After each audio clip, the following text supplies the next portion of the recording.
শিক্ষাই জাতির মেরুদণ্ড, এটার সাথে যোগ করতে হবে আদর্শ শিক্ষাই জাতির মেরুদণ্ড। না থাকার কারণে আমরা এখন পিয়ার পদ্ধতি বুঝতে পারি না,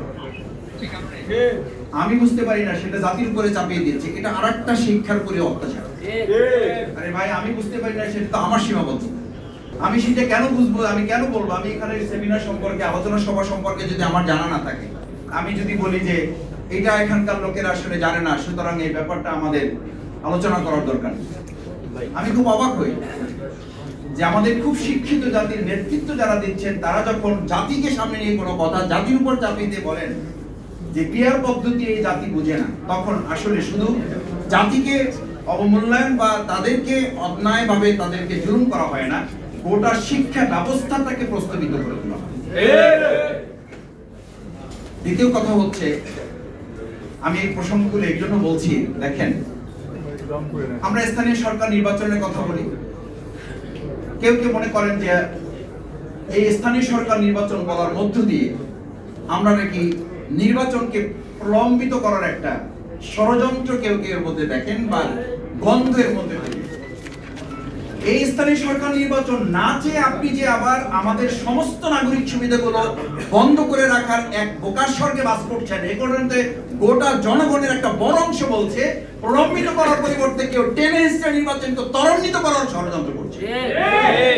আপনি এখন, আমি প্রায় বলি,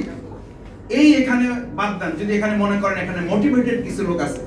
এখানে ইন্টেনশনের কিছু লোক আছে, চলেন রাস্তায় বেরোন, এটার জন্য কোনো বড় গবেষণার দরকার নেই, এটার জন্য গণভোটও লাগবে না। আপনি প্রেস ক্লাবের সামনে একটা জায়গা কোয়ারি করেন, আটকে দেন, 100 জন লোককে ধরেন, তাদেরকে জিজ্ঞেস করেন যে ভাই এখন কি নির্বাচন, বিচার, সংস্কার কোনটা দরকার? আপনি 100 জন লোকের মধ্যে থেকে যেই টয়েট আপনার পছন্দ হয়, আপনি খুব সিম্পলি দল মতের উঠতে উঠে ওই 100 জন লোককে জিজ্ঞেস করেন, ওই 100 জন লোকের অন্তত 70 জন লোক যদি এটা না বলে যে আমাদের এখন দরকার নির্বাচনের চেয়ে বিচার এবং সংস্কার, এটা যদি না বলে, তাহলে আমাদের কথা আমরা শুধু প্রত্যাহার করবো না, যা শাস্তি দেবে এই জাতি আমরা তা মাথা পেতে নেব। এটার জন্য কারণ তো আছে ভাই, সেই কারণগুলো হচ্ছে আমাদের শিক্ষিত জাতি, শিক্ষিত অঞ্চল, শিক্ষিত গোষ্ঠী, তারাই আমরা বক্তৃতা করছি, আমার কথা না শুনলে টিউনও থাকতে পারবেন না, আমার কথা না শুনলে ওসি থাকতে পারবেন না, এলাকা ছাড়তে হবে, আমার কথা না শুনলে আপনি ডিসিগিরি করতে পারবেন না, আমার কথা না শুনলে, আমার লোক না ছাড়লে থানা ভাঙচুর করে ফেলবো, আপনারা কিছু করতে পারবেন না, কিছু করা যাচ্ছে না। আমরা থানা রক্ষা করতে পারি না, সেই লোকরা হাজার হাজার কেন্দ্র আমরা রক্ষা করতে পারবো, এটা শফিকুল ইসলাম মাসুদ আমাকে কেন বিশ্বাস করতে হবে? আমি আমার এলাকার কথা মাঝে মধ্যে বলি, এলাকার কথা তো একটা টোকেন এলাকায়, সেই এলাকা তো এখন এই গতকালকেও তো আমাদের মিডিয়াতে আমি দেখলাম, আমি আমার খোঁজ নিয়েছি, আমার ভাইদেরকে আমি বলেছি, তাকে একটা দল করার প্রস্তাব দেওয়া হয়েছে, সেই দলের প্রস্তাবে সে রাজি না হওয়ায় তার উপরে হামলা করা হয়েছে, তাকে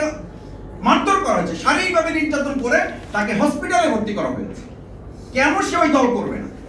তাহলে ফেসিবাদ মুক্ত আমরা যখন বলছি, সেই ভাইয়েরাই আবার যখন বলেন আইন অঙ্গনে, প্রশাসনে, বিভিন্ন কেন্দ্রে রন্ধ্রে রন্ধ্রে ফেসিবাদের দোসররা বসে আছে, সেই দোসরটির দিয়ে আপনি কি করে অবাধ, সুষ্ঠু, অংশগ্রহণমূলক, নিরপেক্ষ একটা নির্বাচন আপনি করবেন? এটা কি করে আপনি আশা করেন? যে শিক্ষা প্রতিষ্ঠানগুলোতে এখনো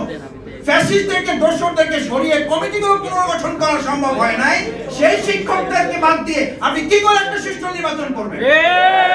এই শিক্ষকরাই তো বিচারবাবু বিরুদ্ধে তারা দায়িত্ব পালন করবে। সম্মানিত সুধী মণ্ডলী, শিক্ষক বৃন্দ, সাংবাদিক ভাইয়েরা, আদর্শ শিক্ষক ফেডারেশনের মূল লক্ষ্য হচ্ছে, আমরা আমাদের মাননীয় শিক্ষা উপদেষ্টা মহোদয়ের সাথে কেন্দ্রীয় সভাপতি, আজকে প্রধান অতিথি অধ্যাপক মুজিবুর রহমান সাহেবের নেতৃত্বে আমরা একটা টিমকে দেখা করে তাকে বলেছি, আমাদের কথাগুলো তাকে জানিয়েছি। সেই কথাগুলোর মধ্যে একটা উল্লেখযোগ্য কথা ছিল, আমাদের সম্মানিত শিক্ষক বৃন্দ যারা বিভিন্নভাবে এখনো নিগৃহীত, শিক্ষকদেরকে রাস্তায় বসিয়ে রেখে আমরা চেয়ারে বসে থাকি, এটা একটা জাতির উন্নতির কোনো চিত্র হতে পারে না।